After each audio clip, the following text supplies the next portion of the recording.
हर cigarette के packet पर मोटे मोटे अक्षरों में लिखा होता है स्मोकिंग जानलेवा है, लेकिन फिर भी लोग धुएं के पीछे अपनी हेल्थ को धुआं बना देते हैं। और जब गले में खराश, सीने में जकड़न और दिन भर की सूखी खांसी शुरू होती है, तब लगता है पछताना। क्या आपको पता है कि सिगरेट में जो टार नाम का केमिकल होता है वो आपके फेफड़ों को कोल तार की तरह जाम कर देता है। और सिर्फ फेफड़े ही नहीं, इससे मुंह, गले और यहाँ तक कि हाथ की नसों को भी नुकसान पहुंचता है। अब सवाल ये है कि अगर आपने धूम्रपान छोड़ दिया है तो क्या वो गंदगी साफ हो सकती है जो सालों तक फेफड़ों में जमा रही? इस वीडियो में एक्सपर्ट्स आपको बताएंगे कि कैसे निकाला जाए लंग्स में जमा हुआ टार, कौन से तरीके हैं और डेली रूटीन जो आपके लंग्स को डिटॉक्स कर सकते हैं, और कैसे एक बार फिर आप खुलकर सांस ले सकते हैं। इन सब की जानकारी दे रहे हैं पल्मोनोलॉजिस्ट डॉक्टर पंकज छाबड़ा। आज हम बात करेंगे टार के बारे में। ये टार होता क्या है, इसके साइड इफेक्ट्स कैसे होते हैं, ये लंग्स में कैसे डिपॉजिट होता है और उसको क्लीन करने के क्या तरीके होते हैं। बेसिकली टार वो वाला चारकोल वाला टार जो रोड पे होता है वो वाला नहीं होता। ये कॉम्प्लेक्स स्टिकी सब्सटेंस होता है जो स्मोकिंग में, जैसे टोबैको स्मोक करते हैं, चाहे वो बीड़ी से, सिगरेट से या हुक्के से, ये टोबैको स्मोकिंग के कारण लंग्स में डिपॉजिट हो जाता है। ये बहुत ही स्टिकी सब्सटेंस होता है और ये जहां पे भी डिपॉजिट होता है उस हिस्से को थोड़ा सा इंजरी करता है। तो टार जब भी आप कोई बंदा इनहेल करता है, या आदमी इनहेल करता है, तो वो ओरल कैविटी, लंग्स और गले में डिपॉजिट होके यहाँ पे इन्फ्लेमेशन और सूजन पैदा करके इनको इंजरी करता है, बलगम पैदा करता है और लोकल इम्यूनिटी को खराब करता है।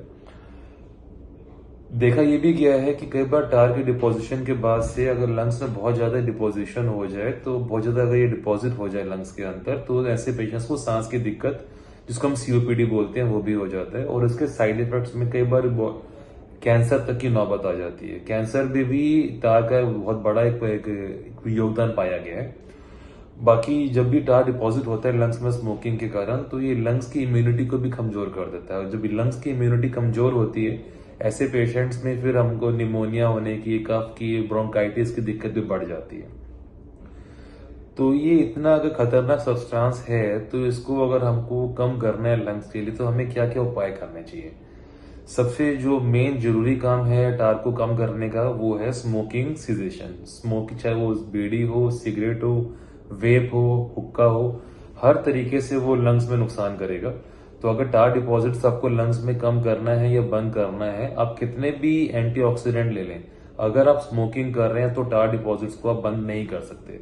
वो टार आपके लंग्स में डिपॉजिट होगा और डिपॉजिट होकर वो इंजरी करेगा, इन्फ्लेमेशन करेगा और आपको इस चीज का आगे भुगतना पड़ेगा।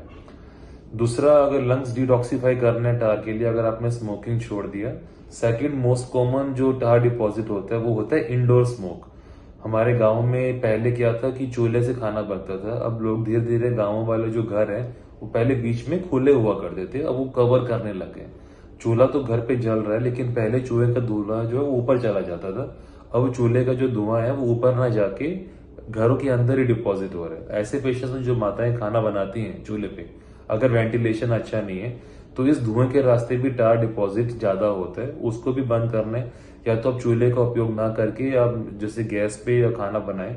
अगर चूल्हे का उपयोग करना ही है तो घर के बाहर खुले में करें, ताकि उसका जो धुआं है वो लंग्स के अंदर ना जाए। नंबर जो मेन तीसरा कारण टार को कम करने का है वो होता है आउटडोर पॉल्यूशन। आजकल आउटडोर पॉल्यूशन दिल्ली एनसीआर में बहुत ज्यादा है। अक्टूबर से लेकर मार्च तक AQI जो लेवल है दिल्ली का वो 600 के आसपास भी चला जाता है। ऐसे पेशेंट्स में भी टार डिपॉजिट हो जाता है।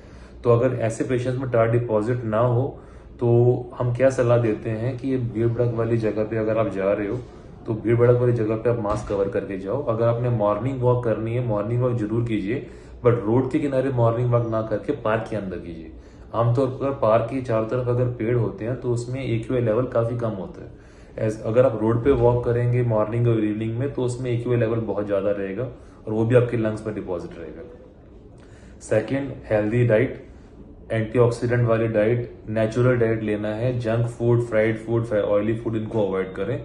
और डीप ब्रीदिंग और एक्सरसाइजेस जरूर करें। डीप ब्रीदिंग करने से, एक्सरसाइज करने से, रेगुलर योगा या व्यायाम करने से लंग्स खुलते हैं, हमारा जो लंग की कैपेसिटी इंप्रूव होती है और लंग्स के अंदर जो टार डिपॉजिट है वो बलगम के रास्ते बाहर आता है।